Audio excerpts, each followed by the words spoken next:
എല്ലാവർക്കും എൻട്രിയുടെ മറ്റൊരു വീഡിയോ ക്ലാസ്സിലേക്ക് സ്വാഗതം.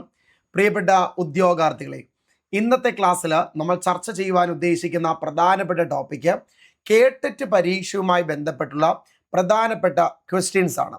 സോ SCRTയിൽ നിന്ന് പിക്ക് ചെയ്തിട്ടുള്ള ഏറ്റവും പ്രധാനമായിട്ടും നമ്മുടെ സിലബസിൽ നിൽക്കുന്ന ഏറ്റവും പ്രധാനമായിട്ടുള്ള ചില ചോദ്യങ്ങളാണ് ഞാനിവിടെ കൊണ്ടുവന്നിട്ടുള്ളത്. ഇതിൻ്റെയൊക്കെ ക്ലാസ്സുകൾ ഇപ്പം ഞാനിവിടെ ക്വസ്റ്റ്യൻ ഡിസ്കസ് ചെയ്യാൻ പോകുന്ന ഈ ടോപ്പിക്കിൻ്റെ എല്ലാം ക്ലാസ്സുകൾ ഓൾറെഡി നിങ്ങൾക്ക് എൻട്രി ആപ്പിൽ ലഭ്യമാണ്. അതുപോലെ തന്നെ നമ്മൾ ഇന്ന് പ്രൊവൈഡ് ചെയ്യുന്ന ഈ ക്വസ്റ്റ്യൻ സീരീസ് വെച്ച് നമ്മളൊരു എക്സാം കണ്ടക്ട് ചെയ്യുന്നുണ്ട്. ആ എക്സാം കണ്ടക്ട് ചെയ്യുമ്പോൾ നിങ്ങൾക്ക് അറ്റൻഡ് ചെയ്യണം. സോ ഇന്നത്തെ ഈ ക്ലാസ് കേട്ട് നിങ്ങൾക്ക് എത്രത്തോളം മാർക്ക് സ്കോർ ചെയ്യുന്നു എന്നൊരു ഐഡിയ കിട്ടാൻ വേണ്ടി ഉറപ്പായിട്ടും നിങ്ങൾ ആ എക്സാം ഒന്ന് അറ്റൻഡ് ചെയ്യാൻ ശ്രമിക്കുക. സോ ആ എക്സാം അറ്റൻഡ് ചെയ്യേണ്ട ലിങ്ക് ഞാൻ താഴെ ഡിസ്ക്രിപ്ഷനിൽ കൊടുത്തിരിക്കാം. നിങ്ങൾ ഉറപ്പായിട്ടും അറ്റൻഡ് ചെയ്യുക. നിങ്ങൾക്ക് കിട്ടിയ മാർക്ക് ഈ വീഡിയോയുടെ താഴെ ഒന്ന് കമൻറ്റും ചെയ്യുക. ഓക്കെ, അപ്പോൾ സമയം കളയാനില്ല, നല്ല ആത്മവിശ്വാസത്തോടെ പഠിക്കുക. ഞാൻ ഈ ഡിസ്കസ് ചെയ്യുന്ന ക്വസ്റ്റ്യൻസിൽ ഏതെങ്കിലും ഒരു ടോപ്പിക്കിൻ്റെ ക്ലാസ് നിങ്ങൾക്ക് വേണം എന്നുണ്ടെങ്കിൽ ഈ വീഡിയോയുടെ താഴെ കമൻ്റായിട്ട് രേഖപ്പെടുത്തണം. അതേപോലെ തന്നെ ക്ലാസ്സിനെ പറ്റിയുള്ള അഭിപ്രായവും ഉറപ്പായിട്ടും അറിയിക്കുമെന്ന് വിശ്വസിക്കുന്നു. സോ നമുക്ക് സ്റ്റാർട്ട് ചെയ്യാം. ഈ ക്വസ്റ്റ്യൻ നമ്പർ നിങ്ങൾ നോക്കണ്ട, അത് SCRTയിലുള്ള നമ്പറാണ് കൊടുത്തിരിക്കുന്നത് കേട്ടോ. Match the terms in column A and B suitably. അതായത് എയും ബിയും തമ്മിൽ അനുയോജ്യമായ രീതിയിൽ മാർക്ക് ചെയ്യുക എന്നുള്ളതാണ്. നല്ലൊരു ക്വസ്റ്റ്യൻ ആണ്. നമ്മുടെ ടോപ്പിക്കുമായി ബന്ധപ്പെട്ട് ചോദിക്കാൻ പറ്റിയ ക്വസ്റ്റ്യൻ. എയിൽ പ്ലം പുഡിംഗ് മോഡൽ, ആറ്റത്തിൻ്റെ പ്ലം പുഡിംഗ് മോഡലുമായി ബന്ധപ്പെട്ടത് ആരാണ് എന്നതാണ് ചോദ്യം. നിങ്ങൾക്ക് എല്ലാവർക്കും അറിയാം, പ്ലം പുഡിംഗ് മോഡലുമായി ബന്ധപ്പെട്ടത് J.J. തോംസൺ ആണ്. പ്രിയപ്പെട്ട ആറ്റത്തിൻ്റെ പ്ലം പുഡിംഗ് മോഡലുമായി ബന്ധപ്പെട്ടത് ആരാണ്? കൂടപ്പറ J.J. തോംസൺ ആണ്, മറക്കത്തില്ലല്ലോ. ഇനി പ്ലാനറ്ററി മോഡൽ ഓഫ് ആറ്റം, ആറ്റത്തിൻ്റെ സൗരയുധ മാതൃകയുമായി ബന്ധപ്പെട്ടത് ആരാണ്? നമുക്കറിയാം, അത് ഏണസ്റ്റ് റൂദർഫോർഡ് ആണ് അല്ലേ. ഏണസ്റ്റ് റൂദർഫോർഡ് ആണ്. കനാൽ റേസ് എന്ന് പറഞ്ഞാൽ പ്രോട്ടോണിന്റെ ഡിസ്കവറിയുമായി ബന്ധപ്പെട്ടതാണ് കനാൽ റേസ്. അതുമായി ബന്ധപ്പെട്ടത് ആരാണ് പ്രിയപ്പെട്ടവരെ? ഗോൾഡ് സ്റ്റീൻ ആണ്, ഗോൾഡ് സ്റ്റീൻ. നാലാമത്തത് ന്യൂട്രോൺ. ന്യൂട്രോൺ കണ്ടെത്തിയത് ആരാണെന്നാണ് നമ്മൾ പഠിച്ചത്? ജെയിംസ് ചാഡ്വിക് ആണ് അല്ലേ. ന്യൂട്രോൺ കണ്ടെത്തിയത് ആരാണ്? ജെയിംസ് ചാഡ്വിക് ആണ്. അപ്പൊ ഇതിൽ പറഞ്ഞിരിക്കുന്ന 4 പോയിന്റുമായി ബന്ധപ്പെട്ട കാര്യങ്ങളും ഞാൻ ഓടിച്ചിട്ടൊന്ന് റിവിഷൻ ചെയ്യാൻ പോവുകയാണ്. ഉറപ്പായിട്ടും നിങ്ങൾക്ക് യൂസ്ഫുൾ ആയിരിക്കും, എൻ്റെ കൂടെ പറയണം. അപ്പം ആദ്യം തന്നെ പ്ലം പുഡിംഗ് മോഡലാണ് നമുക്കുണ്ടായിരുന്നത്. അപ്പം നമുക്കറിയാം, J.J. തോംസന്റെ ആറ്റം മാതൃക, J.J. തോംസന്റെ ആറ്റം മോഡൽസ് അറിയപ്പെട്ടിരുന്ന പേരാണ് പ്ലം പുഡിംഗ് മോഡൽ അഥവാ വാട്ടർ മെലൺ അഥവാ തണ്ണിമത്തൻ മാതൃക അല്ലേ. അപ്പൊ പ്ലം പുഡിംഗ് മോഡല് അഥവാ വാട്ടർ മെലൺ മോഡല് അഥവാ തണ്ണിമത്തൻ മാതൃക എന്നീ പേരുകളിൽ അറിയപ്പെട്ടിരുന്നത് ആരുടെ ആറ്റം മോഡലാണെന്ന് ചോദിച്ചാൽ നിങ്ങൾക്ക് ഉറപ്പായിട്ടും പറയാൻ പറ്റും, അത് J.J. തോംസന്റെ ആറ്റം മോഡലാണ്. പ്രിയപ്പെട്ടവരെ, അവിടെ നിങ്ങൾ അറിയണം, SCRTയിൽ കുറച്ചധികം കണ്ടന്റ് ഇതിനെപ്പറ്റി വരുന്നുണ്ട്. ഒന്നാമത്തെ കണ്ടന്റ് ഇതാണ്, അതായത് പ്ലം പുഡിംഗ് മോഡലുമായി ബന്ധപ്പെട്ട പ്രധാന സവിശേഷതകൾ എന്തെല്ലാം, പ്ലം പുഡിംഗ് മാതൃകയുടെ J.J. തോംസന്റെ ആറ്റം മാതൃകയുടെ പ്രധാന സവിശേഷതകൾ. ഒന്നാമത്തെ പിടിച്ചോ, ഈ മാതൃക അനുസരിച്ച് ആറ്റത്തിന് ഗോളാകൃതിയാണ്. J.J. തോംസന്റെ പ്ലം പുഡിംഗ് അഥവാ തണ്ണിമത്തൻ മാതൃക അനുസരിച്ച് ആറ്റത്തിന് ഏതാകൃതിയാണ്? ഗോളാകൃതിയാണ്. According to this model atom has a spherical shape. According to this model atom has a spherical shape. രണ്ടാമത്തെ പോയിന്റ്, പ്രിയപ്പെട്ടവരെ, തണ്ണിമത്തൻ ഉണ്ടല്ലോ, വാട്ടർ മെലൺ, അതിലെ മാംസഭാഗം എല്ലായിടത്തും ഒരുപോലെയല്ലേ വ്യാപിച്ചിരിക്കുന്നത്? അതെ. അപ്പൊ തണ്ണിമത്തനിൽ അതിൻ്റെ മാംസഭാഗം ക്രമീകരിച്ചിരിക്കുന്നത് പോലെ തന്നെയാണ് ആറ്റത്തിനുള്ളിൽ അതിലെ മുഴുവൻ മാസും എല്ലായിടത്തും ഒരുപോലെ വ്യാപിച്ചിരിക്കുന്നു, ക്രമീകരിച്ചിരിക്കുന്നു. ആറ്റത്തിനുള്ളിൽ അതിലെ മുഴുവൻ മാസും എല്ലായിടത്തും ഒരുപോലെ വ്യാപിച്ചിരിക്കുന്നു. Mass of the atom is uniformly distributed over the atom. Mass of the atom is uniformly distributed over the atom.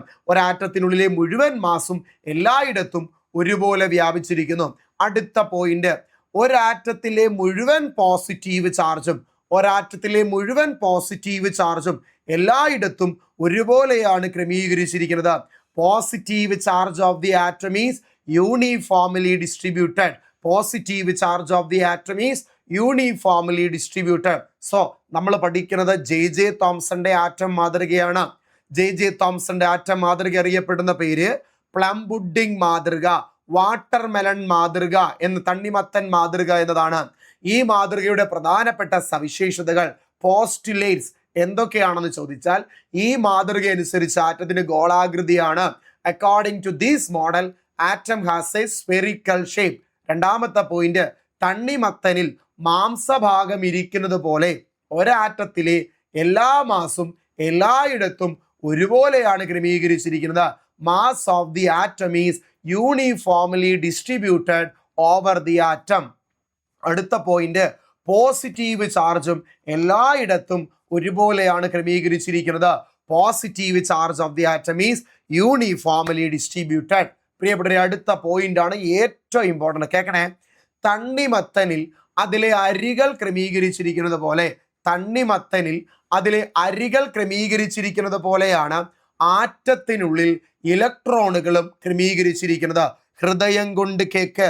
തണ്ണിമത്തനിൽ അരികൾ ക്രമീകരിച്ചിരിക്കുന്നത് പോലെയാണ് ആറ്റത്തിനുള്ളിൽ ഇലക്ട്രോണുകൾ ക്രമീകരിച്ചിരിക്കുന്നത്. Electrons are distributed in an atom. Electrons are distributed in an atom just like seeds are distributed in a watermelon. Seeds are distributed in a watermelon. Electrons are distributed in an atom just like seeds are distributed in a watermelon. ഒരു തണ്ണിമത്തനിൽ അതിൻ്റെ അരികൾ ക്രമീകരിച്ചിരിക്കുന്നത് പോലെയാണ് ആറ്റത്തിനുള്ളിൽ ഇലക്ട്രോണുകളെ ക്രമീകരിച്ചിരിക്കുന്നത്. ഇത്രയും fact okay ആണെന്ന് വിശ്വസിക്കുന്നു. Okay അല്ലേ പ്രിയപ്പെട്ടവരെ? ലാസ്റ്റ് പോയിന്റ് ജെ തോംസൺ പറയുകയാണ്, ഒരാറ്റത്തിൽ ആകെ എത്ര പോസിറ്റീവ് ചാർജ് ഉണ്ടോ, ഒരാറ്റത്തിൽ ആകെ എത്ര പോസിറ്റീവ് ചാർജ് ഉണ്ടോ അത്രയും തന്നെ negative ചാർജുമുണ്ട്.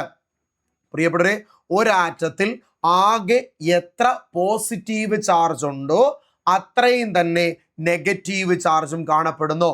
The total number of positive charge in an atom is equal to the total number of negative charge. അപ്പൊ ആകെ എത്ര പോസിറ്റീവ് ചാർജ് ഉണ്ടോ അത്രയും തന്നെ നെഗറ്റീവ് ചാർജും ആറ്റത്തിനുള്ളിലുണ്ട്. അപ്പൊ പോസിറ്റീവ് ചാർജിന്റെ എണ്ണവും നെഗറ്റീവ് ചാർജിന്റെ എണ്ണവും അവിടെ തുല്യമാണ്. രണ്ടും ഈക്വൽ ആൻഡ് ഓപ്പോസിറ്റ് ആണ്, ക്യാൻസൽ ചെയ്തു പോകും. അതുകൊണ്ട് ടോട്ടൽ ചാർജ് അവിടെ എത്ര ആണ്? 0. അപ്പൊ ജെ തോംസൺ പറയുക, ഒരു ആറ്റത്തിനുള്ളിൽ ആകെ എത്ര പോസിറ്റീവ് ചാർജ് ഉണ്ടോ അത്രയും തന്നെ നെഗറ്റീവ് ചാർജ് ഉണ്ട്. അതിനാൽ ആറ്റം വൈദ്യുതപരമായി ചാർജ് ഇല്ലാത്ത കണമാണ്. ഒരാറ്റത്തിലെ ആകെയുള്ള പോസിറ്റീവ് ചാർജിന്റെ എണ്ണം ആകെയുള്ള നെഗറ്റീവ് ചാർജിന്റെ എണ്ണത്തിന് തുല്യമാണ്. അതുകൊണ്ട് ആറ്റം ചാർജ് ഇല്ലാത്ത, വൈദ്യുതപരമായി ചാർജ് ഇല്ലാത്ത ഒരു കണമാണ് എന്നാര് പറയുകയുണ്ടായി? ജെ തോംസൺ പറയുകയുണ്ടായി. പ്രിയപ്പെട്ടവരെ, ഓർത്തു വെക്കണം, ആറ്റം വൈദ്യുതപരമായി ചാർജ് ഇല്ലാത്ത ഒരു കണമാണ്. ആറ്റത്തിന്റെ ഇലക്ട്രിക്കൽ ന്യൂട്രാലിറ്റി, വൈദ്യുതപരമായി ചാർജ് ഇല്ലാത്ത കണം, ഇലക്ട്രിക്കൽ ന്യൂട്രാലിറ്റി എക്സ്പ്ലെയിൻ ചെയ്യാൻ സാധിച്ച ആറ്റം മോഡൽ ഏതാണെന്ന് ചോദിച്ചാൽ ജെ തോംസന്റെ പ്ലം പുഡിംഗ് മോഡലാണ്. ഈ ഒരൊറ്റ പോയിന്റ് മാത്രമേ ഉണ്ടായിരുന്നുള്ളൂ അദ്ദേഹത്തിന്റെ ആറ്റം മോഡലിന്റെ മെറിറ്റ് ആയിട്ട്. ക്ലിയർ? അപ്പൊ ജെ തോംസന്റെ ആറ്റം മോഡലാണ് നമ്മൾ ഡിസ്കസ് ചെയ്തുകൊണ്ടിരുന്നത്. ജെ തോംസന്റെ ആറ്റം മോഡൽ അറിയപ്പെട്ടിരുന്ന പേര് പ്ലം പുഡിംഗ് മോഡൽ അഥവാ വാട്ടർമെലൺ മോഡൽ എന്നാണ്. ഈ മോഡൽ അനുസരിച്ച് ആറ്റത്തിന് ഗോളാകൃതിയാണ്. According to this model atom has a spherical shape. അടുത്ത പോയിന്റ്, ഒരാറ്റത്തിലെ മുഴുവൻ മാസും അതിന്റെ എല്ലാ ഭാഗത്തും ഒരുപോലെയാണ് ക്രമീകരിച്ചിരിക്കുന്നത്. Mass of the atom is uniformly distributed over the atom. അടുത്ത പോയിന്റ്, ഒരാറ്റത്തിലെ മുഴുവൻ പോസിറ്റീവ് ചാർജും എല്ലായിടത്തും ഒരുപോലെ ക്രമീകരിച്ചിരിക്കുന്നു. Positive charge of the atom is uniformly distributed. അടുത്ത പോയിന്റ്, തണ്ണിമത്തനിൽ അരികൾ ക്രമീകരിച്ചിരിക്കുന്നത് പോലെയാണ് ആറ്റത്തിനുള്ളിൽ ഇലക്ട്രോണുകൾ ക്രമീകരിച്ചിരിക്കുന്നത്. Electrons are distributed in an atom just like seeds are distributed in A watermelon. അടുത്ത പോയിന്റ്, ഒരാറ്റത്തിൽ ആകെ എത്ര പോസിറ്റീവ് ചാർജ് ഉണ്ടോ അത്രയും തന്നെ നെഗറ്റീവ് ചാർജും ഉണ്ടായിരിക്കും. അതായത് ഒരു ആറ്റത്തിലെ പോസിറ്റീവ് ചാർജിൻ്റെയും നെഗറ്റീവ് ചാർജിൻ്റെയും എണ്ണം തുല്യമാണ്. അതിനാൽ ആറ്റം വൈദ്യുതപരമായി ചാർജ് ഇല്ലാത്ത ഒരു കണമാണ്. മനസ്സിലായോ? ഓക്കെ ആണെന്ന് വിശ്വസിക്കുന്നേ. അപ്പൊ നമ്മൾ പ്ലം പുഡിംഗ് മോഡൽ പറഞ്ഞു കഴിഞ്ഞു. നെക്സ്റ്റ് രണ്ടാമത്തതാണ് പ്ലാനറ്ററി മോഡൽ ഓഫ് ആറ്റം. പ്രിയപ്പെട്ടവരെ, 2 ആറ്റം മോഡൽ നമ്മൾ ഈ ഒറ്റ ക്വസ്റ്റിന് പഠിച്ചു മാറ്റാൻ പോവാ. ആറ്റം മോഡൽ നിങ്ങളുടെ സിലബസിലുള്ളതല്ലേ? ഇത് പഠിച്ചാൽ മതി, ഇതിലീന്നേ ചോദ്യം വരത്തുള്ളൂ. ആറ്റം മോഡൽ നിങ്ങളുടെ സിലബസിലുള്ളതാണ്. സോ ഞാൻ പറയുന്നത് കേൾക്കാം, പ്ലാനറ്ററി മോഡൽ. അപ്പൊ നമുക്ക് നേരെ റൂദർഫോർഡിലേക്ക് വരണം. ഏണസ്റ്റ് റൂദർഫോർഡ്, ഡാനിയൽ റുദർഫോർഡ് ഉണ്ട് കേട്ടോ. ഡാനിയൽ റുദർഫോർഡ് അത് നൈട്രജൻ ഗ്യാസ് കണ്ടെത്തിയത് ആരാണ്? ജ്വലനത്തെ നിയന്ത്രിക്കുന്ന, കമ്പഷനെ റെഗുലേറ്റ് ചെയ്യുന്ന, ജ്വലനത്തെ നിയന്ത്രിക്കുന്ന വാതകമാണ് നൈട്രജൻ. ആ നൈട്രജൻ വാതകം കണ്ടെത്തിയത് ആര് എന്ന് ചോദിച്ചാൽ ഡാനിയൽ റുദർഫോർഡ് ആണ്. പക്ഷെ ഇവിടെ നമ്മൾ പറയുന്നത് ഏണസ്റ്റ് റുദർഫോർഡ് ആണ് കേട്ടോ. ഏണസ്റ്റ് റുദർഫോർഡ് കൊണ്ടുവന്ന ആറ്റം മോഡലാണ് പ്ലാനറ്ററി മോഡൽ ഓഫ് ആറ്റം. കൂടെ പറ, പ്ലാനറ്ററി മോഡൽ ഓഫ് ആറ്റം. മറ്റൊരു പേരും കൂടെ ഉണ്ട്, ന്യൂക്ലിയർ മോഡൽ ഓഫ് ആറ്റം. അപ്പൊ സൗരയൂഥ മാതൃക, ന്യൂക്ലിയർ മാതൃക കൊണ്ടുവന്നത് ആരാണെന്ന് ചോദിച്ചാൽ ഏണസ്റ്റ് റൂദർഫോർഡ് ആണ്. അടുത്തറിയേണ്ട ഒരു പോയിന്റ് ഉണ്ട്. ഈ ആറ്റം മോഡലിലേക്ക് ഏണസ്റ്റ് റുദർഫോർഡ് എത്താൻ അദ്ദേഹം നടത്തിയ എക്സ്പെരിമെന്റ് ആണ് ഗോൾഡ് ഫോയിൽ പരീക്ഷണം. ഗോൾഡ് ഫോയിൽ എക്സ്പെരിമെന്റ്, അല്ലെങ്കിൽ മറ്റൊരു പേരും കൂടെ ഉണ്ട്, ആൽഫ സ്കാറ്ററിംഗ് പരീക്ഷണം. ഗോൾഡ് ഫോയിൽ പരീക്ഷണം അല്ലെങ്കിൽ ആൽഫ സ്കാറ്ററിംഗ് പരീക്ഷണം. അപ്പൊ റുദർഫോർഡിന്റെ ആറ്റം മോഡലായ സൗരയൂഥ മാതൃകയിലേക്ക് എത്താൻ അദ്ദേഹം, ഏണസ്റ്റ് റുദർഫോർഡും അദ്ദേഹത്തിന്റെ 2 വിദ്യാർത്ഥികളുമാണ് ഗീഗറും മാസ്ഡണ്ണും. അപ്പൊ ആ 2 വിദ്യാർത്ഥികളും റുദർഫോർഡും കൂടെ ചേർന്ന് നടത്തിയ പരീക്ഷണമാണ് ഗോൾഡ് ഫോയിൽ എക്സ്പെരിമെന്റ് അഥവാ ആൽഫ സ്കാറ്ററിംഗ് എക്സ്പെരിമെന്റ്. ഇവിടെ നിങ്ങൾ പരീക്ഷയ്ക്ക് പോകുമ്പോൾ ആസ് പെർ SCERT ആയിക്കോട്ടെ NCERT ആയിക്കോട്ടെ 3 കാര്യങ്ങൾ പഠിച്ചിട്ട് പോവാ. 4 കാര്യങ്ങൾ പഠിച്ചിട്ട് പോവാ. ഒന്ന്, ഗോൾഡ് ഫോയിൽ എക്സ്പെരിമെന്റിന്റെ ഒബ്സർവേഷൻസ് പഠിക്കണം. 2, ഗോൾഡ് ഫോയിൽ എക്സ്പെരിമെന്റിന്റെ കൺക്ലൂഷൻസ് പഠിക്കണം. 3, ഗോൾഡ് ഫോയിൽ എക്സ്പെരിമെന്റിന്റെ റുദർഫോർഡ് ആറ്റം മോഡലിന്റെ സവിശേഷതകൾ, പോസ്റ്റുലേറ്റ്സ് പഠിക്കണം. അതേപോലെ തന്നെ റുദർഫോർഡിന്റെ ആറ്റം മോഡലിന്റെ ലിമിറ്റേഷൻസ് അഥവാ പോരായ്മകൾ പഠിക്കണം. ഈ 4 പഠിച്ചു വെച്ചോ. റുദർഫോർഡിന്റെ ആറ്റം മാതൃകയിൽ നിന്ന് ഒരൊറ്റ മാർക്ക് നിങ്ങൾക്ക് പുറത്തു പോകത്തില്ല. ഞാൻ ഇപ്പൊ തന്നെ ഇത് സെറ്റാക്കി തരാം. കേട്ടിരിക്കാമെങ്കിൽ, റെഡി ആണെങ്കിൽ. നിങ്ങൾ ഓൾറെഡി ഇത് പഠിച്ചിട്ടുണ്ട്. ഞാനത് റിവിഷൻ സെക്ഷൻ ആയിട്ടാണ് വന്നത്, ടോപ്പിക് അല്ല എടുക്കുന്നത്. ഈ ടോപ്പിക്ക് നിങ്ങൾക്ക് പാടുണ്ട് എങ്കിൽ നിങ്ങൾ എൻട്രിയുടെ റെക്കോർഡ് ക്ലാസ് കണ്ടാൽ മതി. സ്ട്രക്ചർ ഓഫ് ആറ്റത്തിന്റെ ഞാൻ അവിടെ ഇത് പഠിപ്പിച്ചിട്ടുണ്ട് കേട്ടോ, ആറ്റം മോഡലുമായി ബന്ധപ്പെട്ട്. അപ്പോൾ ഒബ്സർവേഷൻസ് ആണ് പറയുന്നത്, ഗോൾഡ് ഫോയിൽ പരീക്ഷണത്തിന്റെ ഒബ്സർവേഷൻസ്. അതിൽ ഒന്നാമത്തെ ഒബ്സർവേഷൻ ആണ് most of the alpha particles passed through the gold foil without any deviation. ഭൂരിഭാഗം ആൽഫ കണങ്ങളും വ്യതിയാനമൊന്നും സംഭവിക്കാതെ കടന്നുപോയി. പ്രിയപ്പെട്ടവരെ, ഒന്നുകൂടെ പറഞ്ഞേ. ഒന്നാമത്തെ ഒബ്സർവേഷൻ എന്താ? ഭൂരിഭാഗം ആൽഫ കണങ്ങളും വ്യതിയാനമൊന്നും സംഭവിക്കാതെ കടന്നുപോയി. Most of the alpha particles passed through the gold foil without any deviation. ഭൂരിഭാഗം ആൽഫ കണങ്ങളും വ്യതിയാനമൊന്നും സംഭവിക്കാതെ കടന്നുപോയി. അടുത്ത പോയിന്റ് ഇതാ പിടിച്ചോണേ പ്രിയപ്പെട്ടവരെ. കുറച്ച് ആൽഫ കണങ്ങൾക്ക് ചെറിയ കോണളവിൽ വ്യതിയാനം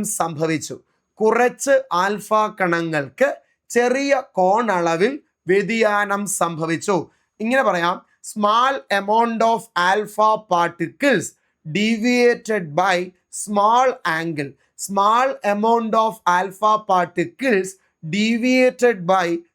ആംഗിൾ. അപ്പൊ എത്ര ഒബ്സർവേഷൻസ് പഠിച്ചു? 2. കൂടെ പറ, ഇത് റിവിഷൻ ആയതുകൊണ്ടാണ് ഞാൻ ഇങ്ങനെ പറയുന്നത്, അല്ലെങ്കിൽ വരച്ച് കാണിച്ച് പഠിപ്പിച്ചു തരാമായിരുന്നു. ഒന്നാമത്തത് എന്താ? Most of the alpha particles passed through the gold foil without any deviation. ഭൂരിഭാഗം ആൽഫ കണങ്ങളും വ്യതിയാനം ഒന്നും സംഭവിക്കാതെ കടന്നുപോയി. രണ്ടാമത്തെ പോയിന്റ് എന്താണ് പ്രിയപ്പെട്ടവരെ? കുറച്ച് ആൽഫ കണങ്ങൾക്ക് ചെറിയ കോൺ അളവിൽ വ്യതിയാനം സംഭവിച്ചു. Small amount of alpha particles deviated by small angle. അടുത്ത പോയിന്റ് ശ്രദ്ധിച്ചു കേൾക്കുക.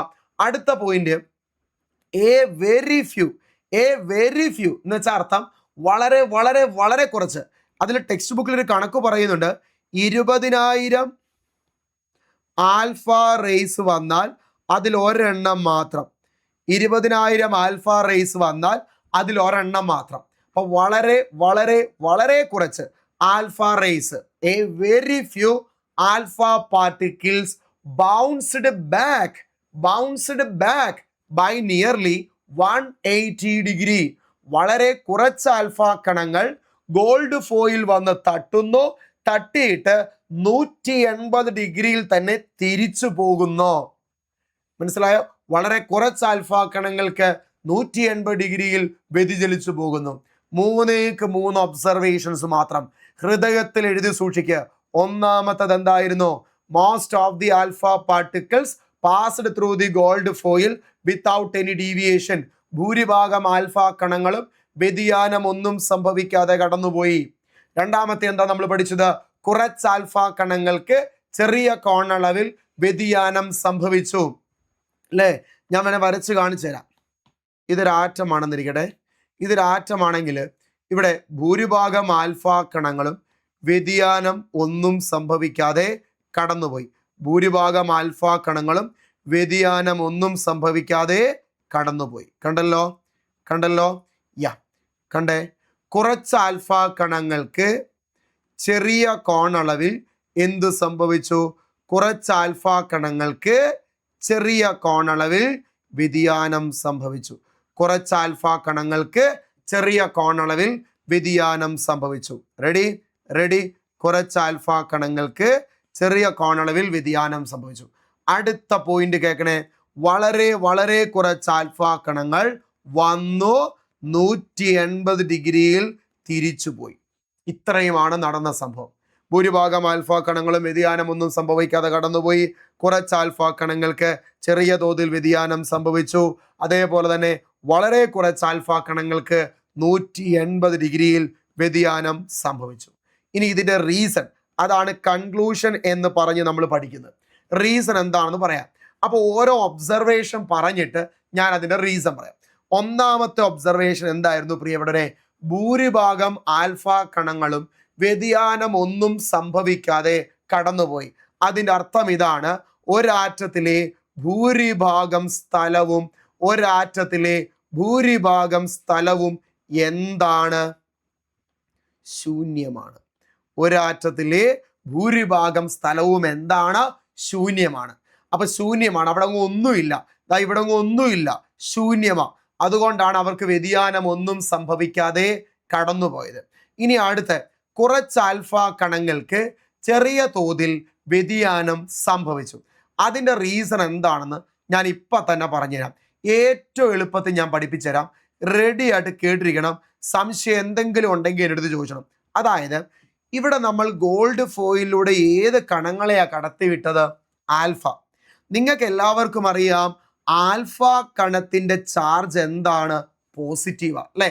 ആൽഫ കണത്തിന്റെ ചാർജ് പോസിറ്റീവാ.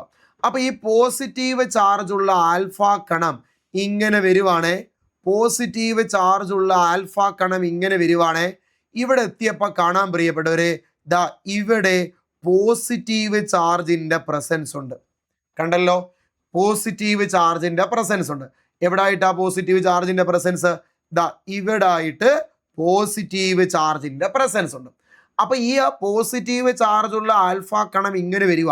അപ്പൊ ഈ പോസിറ്റീവ് ചാർജ് ഉള്ള ആൽഫ കണം ഇങ്ങനെ വന്ന് ഇവിടെ എത്തിയപ്പോൾ കാണാം പ്രിയപ്പെട്ടവരെ, ശ്രദ്ധിക്കണേ, അവിടെ എത്തിയപ്പോൾ കാണാം ദാ ഇവിടെയും പോസിറ്റീവ് ചാർജ്, ആ ആൽഫ കണത്തിലും പോസിറ്റീവ് ചാർജ്. കണ്ടല്ലോ? ശ്രദ്ധിച്ചില്ലേ നിങ്ങൾ? ആ വന്ന ആൽഫ കണത്തിലും പോസിറ്റീവ് ചാർജ്, ഇവിടെയും പോസിറ്റീവ് ചാർജ്. സ്വാഭാവികമായിട്ടും ഈ പോസിറ്റീവ് ചാർജ് ഉള്ളവൻ ഇവിടെ എത്തുമ്പോൾ ഇവിടെയുള്ള പോസിറ്റീവുമായിട്ട് റിപ്പൽഷൻ സംഭവിക്കും അല്ലേ? പോസിറ്റീവും തമ്മിൽ എന്ത് സംഭവിക്കും? റിപ്പൽഷൻ സംഭവിക്കും. ആ റിപ്പൽഷന്റെ ഫലമായിട്ടാണ് ഇവന്മാർക്ക് ഇവിടെ എന്ത് സംഭവിക്കുന്നത്? ഡീവിയേഷൻ സംഭവിക്കുന്നത്. കണ്ടല്ലോ. അപ്പൊ ഒന്നുകൂടെ പറയട്ടെ, ഈ വരുന്ന ആൽഫ കണങ്ങൾക്ക് ഏത് ചാർജ് ആണ്? പോസിറ്റീവ് ചാർജാ. അപ്പൊ പോസിറ്റീവ് ചാർജ് ഉള്ള ആൽഫ കണം ഇങ്ങനെ വരികയാണ്. ഈ പോസിറ്റീവ് ചാർജ് ഉള്ള ആൽഫ കണം ഇവിടെ എത്തുമ്പോൾ കാണാം നടുക്കും പോസിറ്റീവ് ചാർജ്. അപ്പൊ ആൽഫയിലെ പോസിറ്റീവും അവിടെയുള്ള നടുക്കുള്ള പോസിറ്റീവും തമ്മിൽ റിപ്പൾഷൻ ഉണ്ടാവുകയും ആ റിപ്പൾഷന്റെ ഫലമായിട്ട് ആ റേക്ക്, ആ വന്ന ആൽഫ കണത്തിന് എന്ത് സംഭവിക്കുന്നു? ഡീവിയേഷൻ സംഭവിക്കുന്നു. നിങ്ങളൊരു കാര്യം ശ്രദ്ധിച്ചോ, ഇവിടെ കൂടെ പോകുന്ന, അതായത് ഇതുവഴി പോകുന്ന ആൽഫ കണങ്ങൾക്കൊന്നും വ്യതിയാനം സംഭവിച്ചിട്ടില്ല, ഡീവിയേഷൻ സംഭവിച്ചിട്ടില്ല. ഇതിലുവഴി പോകുന്ന ആൽഫ കണങ്ങൾക്ക് ഡീവിയേഷൻ സംഭവിച്ചില്ല, ഇതുവഴി പോകുന്ന ആൽഫ കണങ്ങൾക്ക് ഡീവിയേഷൻ സംഭവിച്ചില്ല. അതിനർത്ഥം ഇവിടെയൊന്നും ഏത് ചാർജ് ഇല്ലെന്ന? പോസിറ്റീവ് ചാർജ് ഇല്ലെന്ന, അല്ലെ? പോസിറ്റീവ് ചാർജ് ഉണ്ടായിരുന്നെങ്കിൽ ഈ പോകുന്നവർക്കും ഡീവിയേഷൻ സംഭവിച്ചേനെ. അപ്പൊ ഇവിടെ ഒന്നും ഡീവിയേഷൻ സംഭവിക്കാത്തതിന്റെ കാരണം അവിടെ ഒന്നും പോസിറ്റീവ് ചാർജ് ഇല്ല. ഒരാറ്റത്തിലെ മുഴുവൻ പോസിറ്റീവ് ചാർജും കേന്ദ്രീകരിച്ചിരിക്കുന്നത് ആ ആറ്റത്തിന്റെ കേന്ദ്രഭാഗമായ എവിടെയാണ് പ്രിയപ്പെട്ടവരെ? ന്യൂക്ലിയസിലാണ്. ആറ്റത്തിന്റെ കേന്ദ്രഭാഗമായ ന്യൂക്ലിയസിലാണ് മുഴുവൻ പോസിറ്റീവ് ചാർജും കേന്ദ്രീകരിച്ചിരിക്കുന്നത്. അപ്പൊ രണ്ടാമത്തെ ഒബ്സർവേഷൻ എന്തായിരുന്നു?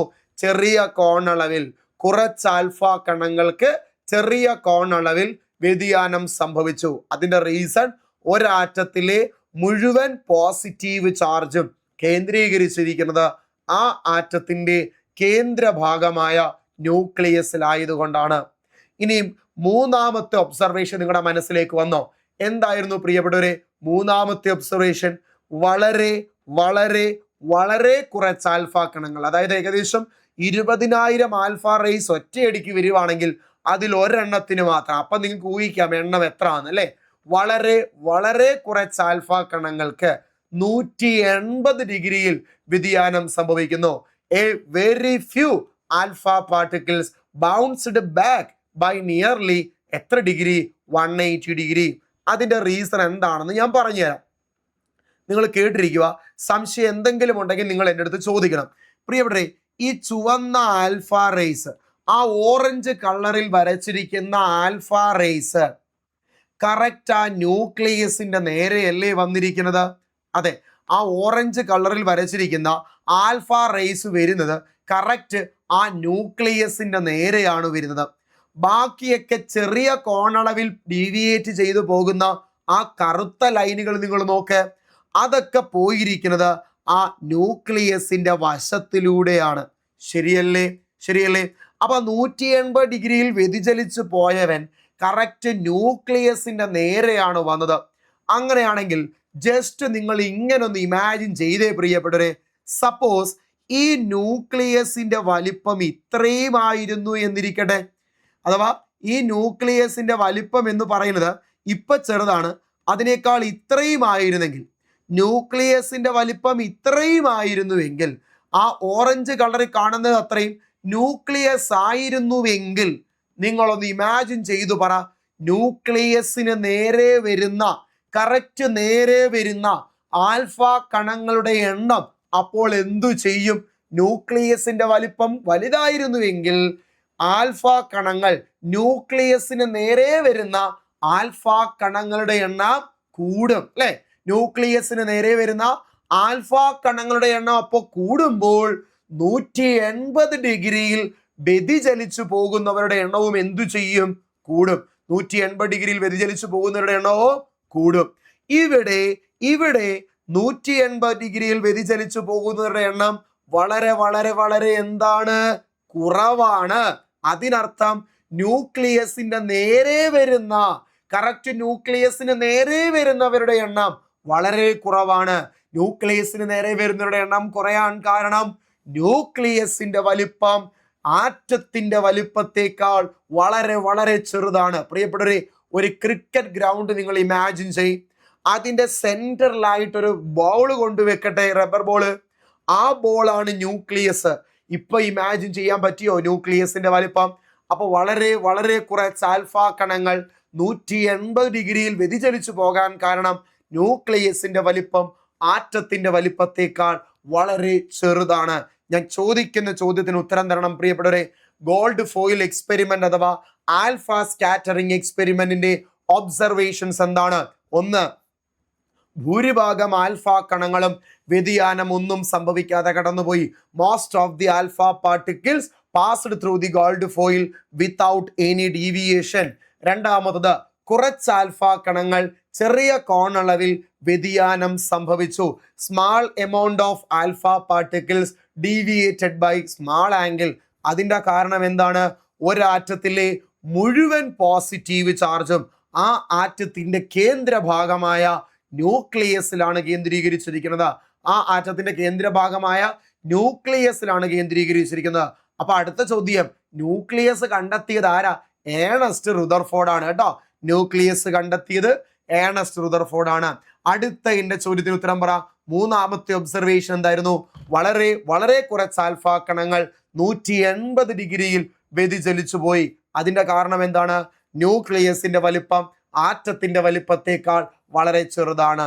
ഇനി നിങ്ങൾ റുദർഫോർഡിന്റെ ആറ്റം മോഡലിനേക്കാൾ ഏറ്റവും പ്രധാനമായിട്ടും നിങ്ങൾ അറിയേണ്ട ഫാക്ട് എന്താണെന്ന് ചോദിച്ചാൽ, ഈ പറയുന്ന ഗോൾഡ് ഫോയിൽ എക്സ്പെരിമെന്റിന്റെ ഒബ്സർവേഷൻസും കൺക്ലൂഷൻസും പഠിച്ചിട്ട് മാത്രമേ പരീക്ഷയ്ക്ക് പോവുള്ളൂ. അല്ലാതെ എക്സാം ഹാളിൽ ചെല്ലല്ലേ. നിങ്ങൾ ഈ ക്വസ്റ്റ്യൻ ഉറപ്പായിട്ടും കാണും ഇവിടെ കേട്ടോ. ഇനി റുദർഫോർഡിന്റെ ആറ്റം മാതൃകയുടെ പരാജയ കാരണങ്ങൾ ഞാനൊന്ന് പറയാം. ഒന്നാമത്തത്, ആറ്റത്തിന്റെ സ്ഥിരത വിശദീകരിക്കാൻ സാധിച്ചില്ല. രണ്ടാമത്തത്, ഇലക്ട്രോണുകളുടെ ക്രമീകരണം വിശദീകരിക്കാൻ സാധിച്ചില്ല. അല്ലെ, ആറ്റത്തിന്റെ സ്ഥിരത വിശദീകരിക്കാൻ സാധിച്ചില്ല, ഇലക്ട്രോണുകളുടെ ക്രമീകരണം വിശദീകരിക്കാനും സാധിച്ചില്ല എന്നതാണ് പ്രധാനപ്പെട്ട ഫാക്ട്. ഓക്കെ, അപ്പൊ ആ ടോപ്പിക്ക് ആ ക്വസ്റ്റ്യൻ നമുക്ക് അവിടെ നിന്ന് കിട്ടി. അത്രയും ഫാക്ട് അവിടെ നമ്മൾ പഠിച്ചല്ലേ. അടുത്ത ക്വസ്റ്റ്യൻ നോക്കണേ. The atomic number mass number of an element. Atomic number തന്നിട്ടുണ്ട്. അറ്റോമിക് നമ്പറിനെ സൂചിപ്പിക്കുന്ന ലെറ്റർ ഇസഡ് ആണ്. സോ അറ്റോമിക് നമ്പർ തന്നിട്ടുണ്ട് 15. മാസ് നമ്പറിനെ സൂചിപ്പിക്കുന്ന ലെറ്റർ ക്യാപിറ്റൽ എ ആണ്. അതും തന്നിട്ടുണ്ട് 31 respectively. What is the number of വാലൻസ് electrons in this atom? എങ്കിൽ ഈ ആറ്റത്തിന്റെ അവസാന ഷെല്ലിലെ ഇലക്ട്രോണുകളുടെ എണ്ണം എത്രയാണ്? എങ്കിൽ ഈ ആറ്റത്തിലെ വാലൻസ് ഇലക്ട്രോൺ, ബാഹ്യതമ ഇലക്ട്രോണുകൾ, അവസാന ഷെല്ലിലെ ഇലക്ട്രോണുകളുടെ എണ്ണം എത്രയാണ്? How many neutrons R present in this atom? ഈ ആറ്റത്തിൽ എത്ര ന്യൂട്രോണുകൾ ഉണ്ടെന്ന്. അപ്പൊ എനിക്കൊരു കാര്യം തോന്നുന്നു, ആദ്യം നമുക്ക് ന്യൂട്രോണുകളുടെ എണ്ണവും കണ്ടെത്താം. പ്രിയപ്പെട്ടവരെ, നിങ്ങൾക്കറിയാം ന്യൂട്രോണുകളുടെ എണ്ണം കണ്ടെത്താനുള്ള equation mass number minus atomic number. Mass നമ്പറിനെ സൂചിപ്പിക്കുന്ന ലെറ്ററാണ് എ, അറ്റോമിക് നമ്പറിനെ സൂചിപ്പിക്കുന്ന ലെറ്ററാണ് ഇസഡ്. അപ്പൊ ന്യൂട്രോണിനെ കണ്ടെത്താനുള്ള equation mass number minus atomic number എന്നതാണ്. ഇവിടെ നമുക്ക് മാസ് നമ്പർ തന്നിട്ടുണ്ട് 31, അറ്റോമിക് നമ്പർ തന്നിട്ടുണ്ട് 15. സോ മൈനസ് ചെയ്യുമ്പോൾ ന്യൂട്രോണിന്റെ എണ്ണം നമുക്ക് അവിടെ കിട്ടും പ്രിയപ്പെട്ടവരെ 16. ന്യൂട്രോണിന്റെ എണ്ണം കിട്ടും 16. ക്ലിയർ ആണല്ലോ? ഓക്കെ ആണെന്ന് വിശ്വസിക്കുന്നേ?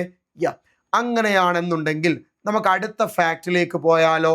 ഇപ്പൊ ന്യൂട്രോൺ എണ്ണം കിട്ടി 16. അടുത്ത ക്വസ്റ്റ്യൻ എന്തുവാ? What is the number of വാലൻസ് electron? ഇതിലെ അവസാന ഷെല്ലിലെ ഇലക്ട്രോൺ എണ്ണം എത്രയാണെന്നാണ് ചോദ്യം. അതിനൊരു ഹിന്റ് തന്നിട്ടുണ്ട്. നമുക്കിവിടെ തന്നിട്ടുണ്ട് ഇവന്റെ അറ്റോമിക് നമ്പർ 15 ആണ് എന്നത്. പ്രിയപ്പെട്ട നിങ്ങളൊരു കാര്യം അറിയാമോ? ഒരു ന്യൂട്രൽ ആയിട്ടുള്ള ഒരു ആറ്റം, അതായത് ചാർജ് ഒന്നും ഇല്ലാത്ത ഒരു ആറ്റം, അതാണല്ലോ ന്യൂട്രൽ ആറ്റം. ഒരു ന്യൂട്രൽ ആറ്റത്തിന്റെ അറ്റോമിക സംഖ്യ എത്രയാണോ, അറ്റോമിക് നമ്പർ എത്രയാണോ, അത് തന്നെ ആയിരിക്കും അവന്റെ ഇലക്ട്രോണിന്റെയും എണ്ണം. പറയുന്ന മനസ്സിലാവുന്നുണ്ടോ? ന്യൂട്രൽ ആയിട്ടുള്ള ചാർജ് ഒന്നും ഇല്ലാത്ത ഒരാറ്റത്തിന്റെ അറ്റോമിക സംഖ്യ എത്രയാണോ അത് തന്നെ ആയിരിക്കും അവന്റെ ഇലക്ട്രോണുകളുടെ എണ്ണം. ഇവിടെ അറ്റോമിക് നമ്പർ 15 ആണ്. അപ്പൊ ഇലക്ട്രോണിന്റെ എണ്ണവും 15 ആണ്. 15 ഇലക്ട്രോണുകളാണ് എന്നുണ്ടെങ്കിൽ നമുക്ക് ഇവരെ ഓരോ ഷെല്ലിലോട്ടും കൊടുക്കാം അല്ലെ. നമുക്ക് 4 ഷെൽ അറിയാം. K, L, M, N. K ഷെല്ലിൽ മാക്സിമം 2 ഇലക്ട്രോൺ ആണ് ഉൾക്കൊള്ളുവാൻ പറ്റുന്നത്. എൽ ഷെല്ലിൽ മാക്സിമം 8 ഇലക്ട്രോൺ ആണ് ഉൾക്കൊള്ളുവാൻ പറ്റുന്നത്. എം ഷെല്ലിൽ മാക്സിമം 18 ഇലക്ട്രോൺ ആണ് ഉൾക്കൊള്ളുവാൻ പറ്റുന്നത്. എൻ ഷെല്ലിൽ മാക്സിമം 32 ഇലക്ട്രോണുകളാണുള്ളത് അല്ലെ. കെയിൽ 2, എല്ലിൽ 8, എമ്മിൽ 18, എന്നിൽ 32 ഇലക്ട്രോണുകളാണ്. അപ്പൊ നമുക്കിവിടെ ആകെയുള്ള ഇലക്ട്രോൺ എണ്ണം 15 ആണ്.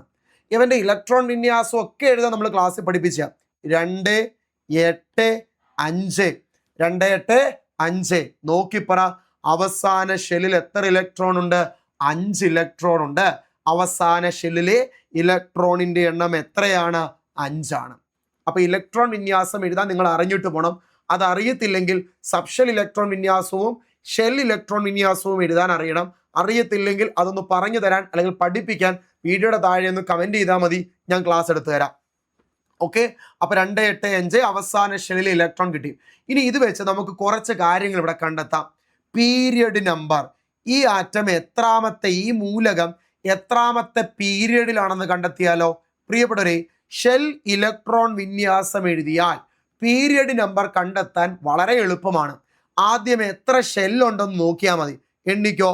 1, 2, 3. 3 ഷെല്ലാണുള്ളത്. സോ ഇവിടുത്തെ ഷെൽ നമ്പർ 3 ആണ്. ഷെൽ നമ്പർ 3 ആയതുകൊണ്ട് നമുക്ക് പറയാം ഇവരുടെ പീരിയഡ് നമ്പരും എത്ര ആണ്? 3 ആണ്. അപ്പം ആദ്യം തന്നെ ഈ മൂലകത്തിലെ ഇലക്ട്രോണിന്റെ എണ്ണം 15 ആണ്. ആ 15 വെച്ച് നമ്മൾ ഇലക്ട്രോൺ വിന്യാസം എഴുതി. 2, 8, 5. 3 ഷെല്ലുകളാണ് ഉള്ളത്. ഒന്നാമത്തെ ഷെല്ല്, രണ്ടാമത്തെ ഷെല്ല്, മൂന്നാമത്തെ ഷെല്ല്. 3 ഷെല്ലാണുള്ളത്. അതുകൊണ്ട് ഷെൽ നമ്പർ 3 ആണ്. ഷെൽ നമ്പർ എത്രയാണോ അതു തന്നെയാണ് പീരിയഡ് നമ്പർ.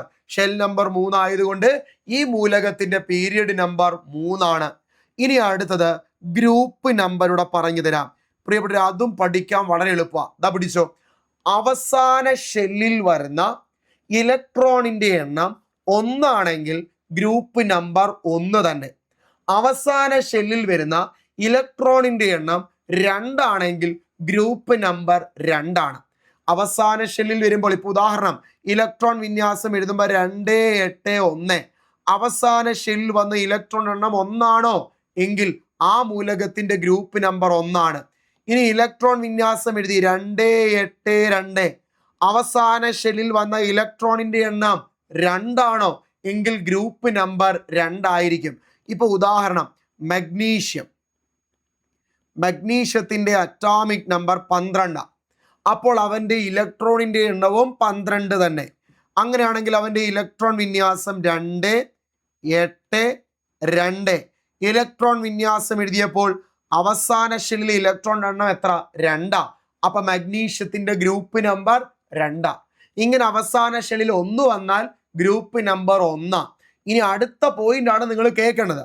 അവസാന ഷെല്ലിലെ ഇലക്ട്രോൺ എണ്ണം 3, 4, 5, 6, 7, 8. അവസാന ഷെല്ലിലെ ഇലക്ട്രോണിന്റെ എണ്ണം 3 മുതൽ 8 വരെയുള്ള ഏത് സംഖ്യ വന്നാലും, അവസാന ഷെല്ലിലെ ഇലക്ട്രോണിന്റെ എണ്ണം 3 മുതൽ 8 വരെയുള്ള ഏത് സംഖ്യ ആയിക്കോട്ടെ, ഗ്രൂപ്പ് നമ്പർ കണ്ടുപിടിക്കാൻ നിങ്ങൾ അതിനോടൊപ്പം 10 കൂട്ടിയാൽ മതി. പറയാം, അവസാന ഷെല്ലിൽ വന്ന ഇലക്ട്രോൺ എണ്ണം 3 ആണെന്നിരിക്കട്ടെ. 2, 8, 3. ഗ്രൂപ്പ് നമ്പർ കണ്ടുപിടിക്കാൻ അതിൻ്റെ കൂടെ 10 കൂടെ കൂട്ടിയാൽ മതി. 13 ഗ്രൂപ്പ് നമ്പർ. അവസാന ഷെല്ലിലെ ഇലക്ട്രോൺ എണ്ണം 2, 8, 4. 4 വന്നാൽ ഗ്രൂപ്പ് നമ്പർ കണ്ടുപിടിക്കാൻ 4ന്റെ കൂടെ 10 കൂടെ കൂട്ടിപ്പറ 14 ഗ്രൂപ്പ് നമ്പർ. അങ്ങനെ അവസാന ഷെല്ലിൽ വരുന്ന ഇലക്ട്രോണിന്റെ എണ്ണം 5 ആണെങ്കിൽ ഗ്രൂപ്പ് നമ്പർ കണ്ടുപിടിക്കാൻ ആ അവസാന ഷെല്ലുള്ള 5ന്റെ കൂടെ 10 കൂട്ടി 15 ഗ്രൂപ്പ് നമ്പർ. 6 ആണെങ്കിൽ 10 കൂട്ടി 16 ഗ്രൂപ്പ് നമ്പർ. 7 ആണെങ്കിൽ 10 കൂട്ടി 17 ഗ്രൂപ്പ് നമ്പർ. 8 ആണെങ്കിൽ 10 കൂട്ടി 18 ഗ്രൂപ്പ് നമ്പർ. അപ്പൊ അവസാന ഷെല്ലിലെ ഇലക്ട്രോണിന്റെ എണ്ണം 3 മുതൽ 8 വരെയുള്ള ഏത് സംഖ്യ വന്നാലും ഗ്രൂപ്പ് നമ്പർ കണ്ടുപിടിക്കാൻ 10 കൂട്ടിയാൽ മതി. ഇവിടെ അവസാന ഷെല്ലിൽ എത്ര ഇലക്ട്രോണാ? 5. അപ്പൊ ഗ്രൂപ്പ് നമ്പർ കണ്ടുപിടിക്കാൻ 5ന്റെ കൂടെ 10 കൂട്ടിയാൽ മതി 15 ആയിരിക്കും ഗ്രൂപ്പ് നമ്പർ. അപ്പൊ പീരിയഡ് നമ്പർ കണ്ടുപിടിക്കാനും പഠിച്ചു, ഗ്രൂപ്പ് നമ്പർ കണ്ടുപിടിക്കാനും പഠിച്ചു. ആത്മാർത്ഥയോടെ പറ, സംശയമുണ്ടോ? ഇതെന്തായാലും നിങ്ങൾ പഠിച്ചിട്ട് പോണേ പ്രിയപ്പെട്ടവരെ, ഒരു മടിയും കാണിക്കല്ലേ. സംശയം ഉണ്ടെങ്കിൽ, ഇലക്ട്രോൺ വിന്യാസം എഴുതാൻ സംശയം ഉണ്ടെങ്കിൽ ഉറപ്പായിട്ടും വീഡിയോയുടെ താഴെ കമന്റ് ചെയ്താൽ മതി. അടുത്ത question, find the number of electrons and neutrons in chlorine and calcium. നമുക്ക് ക്ലോറിൻ മതി, ഒരെണ്ണം പഠിച്ചാൽ. ആദ്യം നമുക്ക് നോക്കാം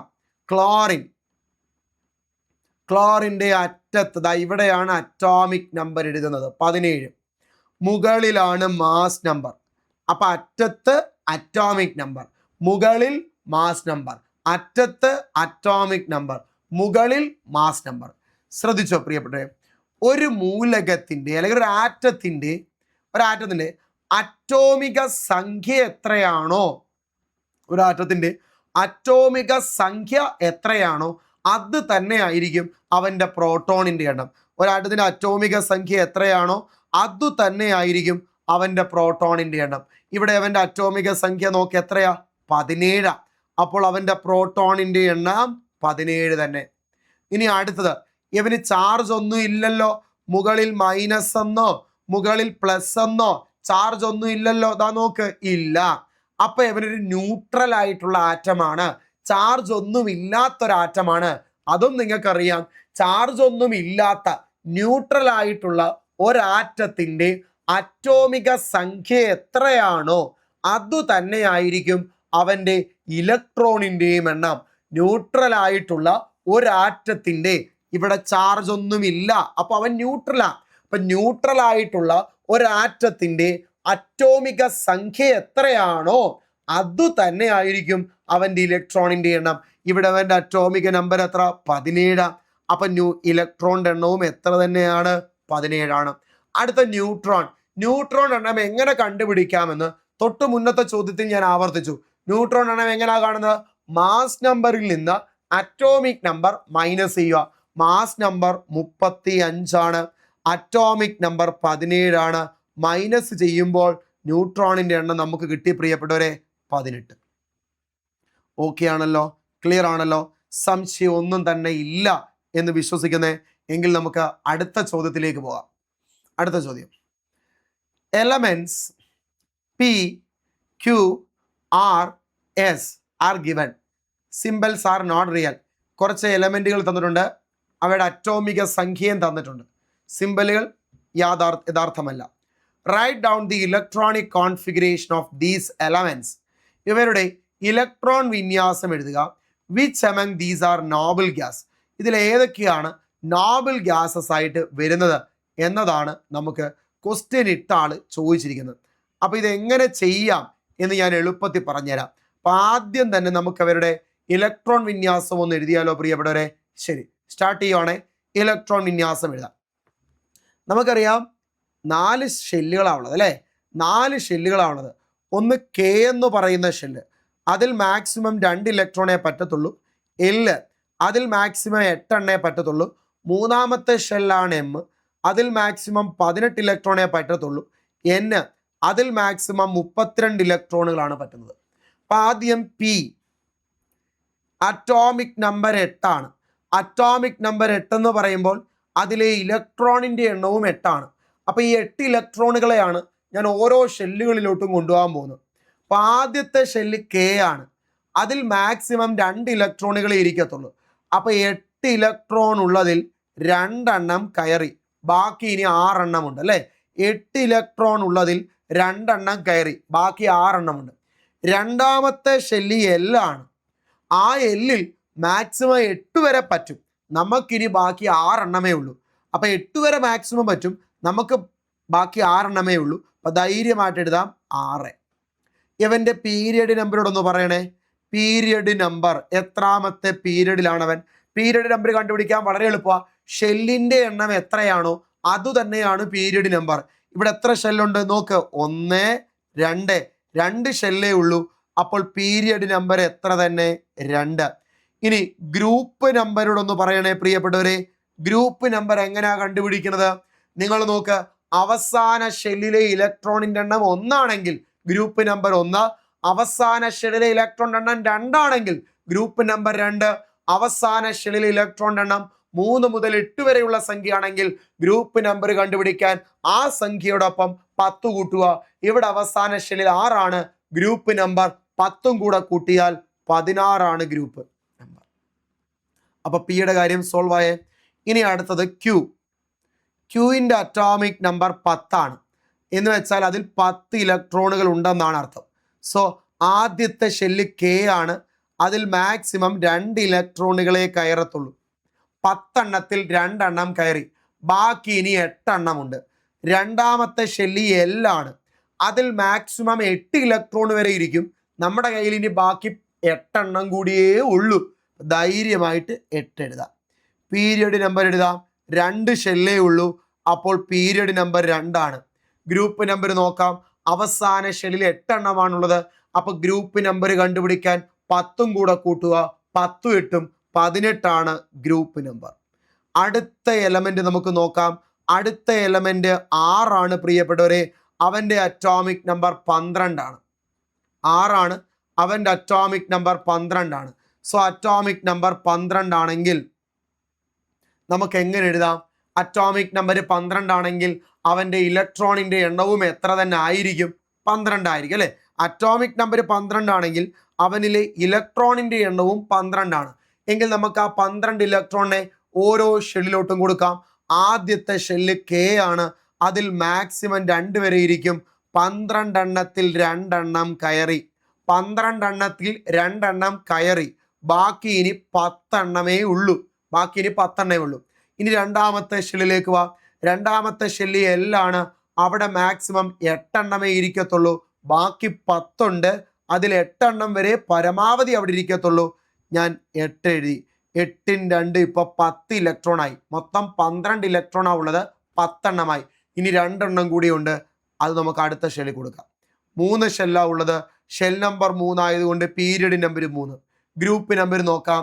അവസാന ഷെല്ലിൽ വന്ന ഇലക്ട്രോൺ എണ്ണം 2 ആണ്, അപ്പോൾ ഗ്രൂപ്പ് നമ്പർ 2 തന്നെ. 10 കൂട്ടി 12 എന്ന് പറയല്ലേ. അടുത്ത എസ് ആണ്. പ്രിയപ്പെട്ടവർ അല്ലെ. എസ് ആണ്. എസ് നിങ്ങൾക്ക് ചെയ്യാമോ? എസിന്റെ അറ്റോമിക് നമ്പർ 18 അല്ലെ. എസിന്റെ അറ്റോമിക് നമ്പർ 18. അപ്പൊ ഇലക്ട്രോൺ എണ്ണവും 18. ആദ്യത്തേതിൽ 2, അടുത്തതിൽ 8. 8 × 2 10 ആയി. ഇനി 8 എണ്ണം കൂടെ ബാക്കിയുണ്ട്.